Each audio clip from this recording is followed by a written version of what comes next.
Hi guys! Welcome to Jekotech TV! Smile ka muna dyan! Okay guys, let's go! Hello guys! Welcome back again to my channel. Ito guys, meron tayo susurin dito. Isang application. Kalalabas-labas lang ngayon June 26, 2024. Pangalan naman ito ay Solar. Mukhang nauuso ngayon ng mga solar at mga star. Ito ay merong free 30 pesos pag tayo nag-sign up. At meron daw itong free money daily. At pwede tayo mag-withdraw every day. At sa mga nandiyan na gusto magsuri, pwede naman mag-register, magsuri. Maganda nga yan, marami nagsusuri, sari-saring application na lumalabas sa ating internet world. Kaya dito commercial, dito promotion, dito advertisement, sadya lamang sinusuri natin ang sari-saring application na lumalabas minuto sa ating internet world. Kaya let's go na! And guys, ito yung kanilang registration form na napaka-simpleng-simple. Tatlong bagay lang ilalagay natin. Mobile number, kahit tulad ng 0 yan. Tapos itong CAPTCHA. Tapos password, at least 6 characters daw. Gawin na natin. Yan, ganyan lang kasimple. Click natin sign up. Yan, automatic guys. Nagkaroon tayo ng 30 pesos na libre after natin mag-sign up. Meron sila ditong customer service in case na meron tayong problem sa ating account. At meron pang isang libre, yung free money daily dito sa order. Yan, meron tayong libreng investment dito na 1,000 pesos sa loob ng 365 days. Nakikita yan ng 10 pesos every day. Yan, total niyan ay 3,650. So, ipon-ipunin daw yan, tapos withdrawin daw. So, check natin kung magkano naman ang minimum withdrawal dito. Maglagay muna tayo ng bank account, dito sa card account. Yan, lagay tayo ng ating holder's name at saka GCash name at GCash number. Gawin na natin. Yan, ganyan lang. Click natin submit. Yan, check na natin ng withdrawal. Click natin withdraw. Yan, so sabi, sorry, the minimum amount is 100 pesos. So, 100 pala ang minimum withdrawal dito. So, hindi pa tayo pwedeng mag-withdraw. So, ipon-ipunin pala natin yung everyday na 10 pesos. Pag umabot ng 100, libre daw, pwedeng withdrawin. Pero sa mga naiinip daw, pwede daw mag-invest. Dito sa home, yan, ito yung mga inaalok nilang mga investment dito. Kagaya itong una, 150 daw, pero may daily daw ito na 45 pesos. So, ibig sabihin, sa 4 na araw, bawi ang puhunan, may tubo kang konti. Pag naman daw po 500 pesos o 300 pesos, meron kang 93 every day. So, lumalabas dito ay 3 araw lang, bawi na ang puhunan. Pag naman 500, meron daw tayong 160 every day. So, lumalabas dito, ilang araw yan? Lumalabas dito, 3 araw din, bawi na ang puhunan. Tanganangananganangananganang. Pag naman daw 1,000, may 330 every day, 3 araw din, bawi ang puhunan. Yahoo! Yahoo! Click lang daw itong 1,000. Tapos pili ng gateway, gateway 1 o gateway 2. Tapos buy. Mapupunta tayo sa GCash, login tayo. Tapos click lang itong next. Yan, scan itong QR code. Ayun, meron na tayong pwedeng i-transfer, mag-transfer ng fund, pwede na tayong mag-withdraw every day. Yeah, meron din sila ditong about us para tayo magbasa-basa. At FAQ sa frequently asked question at customer service o customer support in case na meron tayong problem. At ganun din, pwede tayo mag-log out anytime pag ayaw natin sa application na to. Ganun lang kasimple itong application na to. Ayan guys, nakita natin itong solar. Totoo naman, meron siyang free 30 pesos, free money daily. Kaya lang di pwedeng basta-basta withdrawin. Dahil daan-daan ang bigay, 10 pesos lang every day. Pero pag umabot ng 100, pwede raw withdrawin. So, ibig sabihin, pwede tayong kumita dito kahit wala tayong investment. Pero sa mga naiinip, nag-aalok sila ng mga investment. At least 150. Investment na naman. Guys, pag mag-invest, think twice. Mag-search, magtanong-tanong mag-invest, and invest at your own risk. Invest what you can afford to lose. Yun lang po, sobrang pera ang ating invest. Huwag natin pagkabawayan pamilya, bigas, pabiling ulam, pan-tuition fee, at lalo na, huwag po tayong mangutang. At sa pampalalang ganito mga application, minsan tumatagal, pero minsan sandaling-sandali lamang. Kagaya itong application na to, itong solar. Tansya ko ito, tatagal ito ng mga 3 araw. Pag lumagpas dyan, swerte na tayo. Kaya maging maingat sa ating pag-invest. At kung wala kayong pang-invest,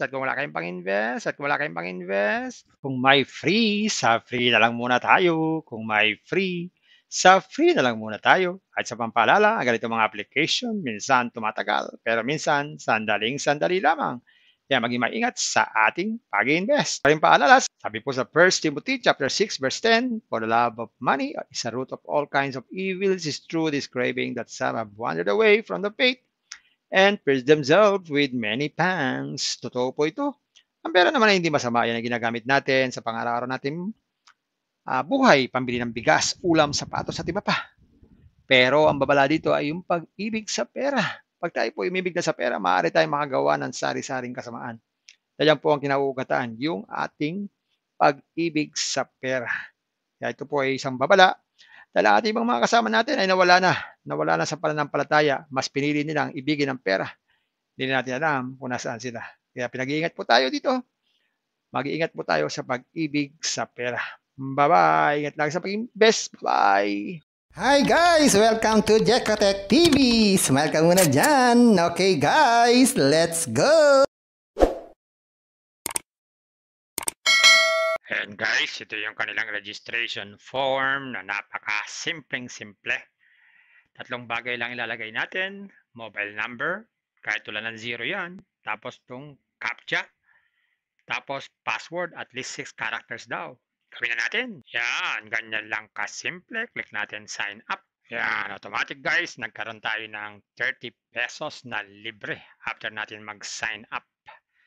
Meron sila ditong customer service in case na meron tayong problem sa ating account. At meron pang isang libre, yung free money daily dito sa order. Yan, meron tayong libreng investment dito na 1,000 pesos sa loob ng 365 days. Nakikita yan ng 10 pesos every day. Kaya ang total niyan ay 3,650. So, ipon-ipunin daw yan, tapos i-withdrawin daw. So, check natin kung magkano naman ang minimum withdrawal dito. Maglagay muna tayo ng bank account, dito sa card account. Yan, lagay tayo ng ating holder's name at saka GCash name at GCash number. Gawin na natin. Yan, ganyan lang. Click natin submit. Yan, check na natin ng withdrawal. Click natin withdraw. Yan, so sabi, sorry, the minimum amount is 100 pesos. So, 100 pala ang minimum withdrawal dito. So, hindi pa tayo pwedeng mag-withdraw. So, ipon-ipunin pala natin yung everyday na 10 pesos. Pag umabot ng 100, libre daw, pwedeng withdrawin. Pero sa mga naiinip daw, pwede daw mag-invest dito sa home. Yan, ito yung mga inaalok nila mga investment dito. Kagaya itong una, 150 daw, pero may daily daw ito na 45 pesos. So, ibig sabihin, sa 4 na araw, bawi ang puhunan, may tubo kang konti. Pag naman daw po 500 pesos o 300 pesos, meron kang 93 every day. So, lumalabas dito ay 3 araw lang, bawi na ang puhunan. Pag naman 500, meron daw tayong 160 every day.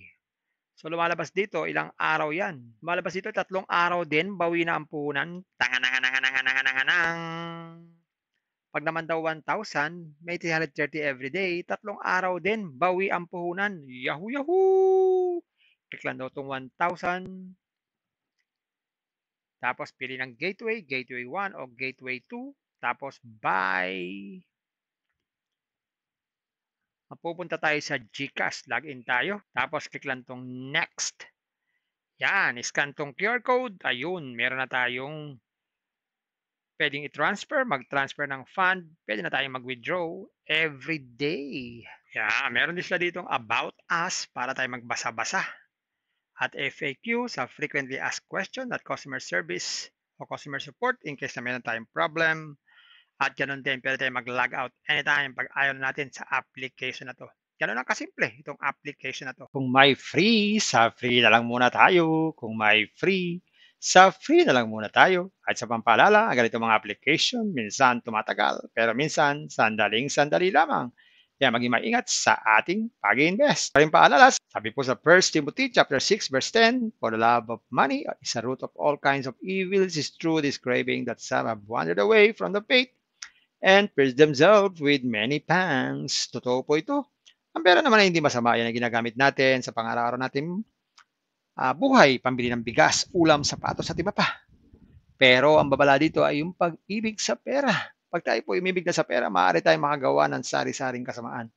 Yan po ang kinauugatan, yung ating pag-ibig sa pera.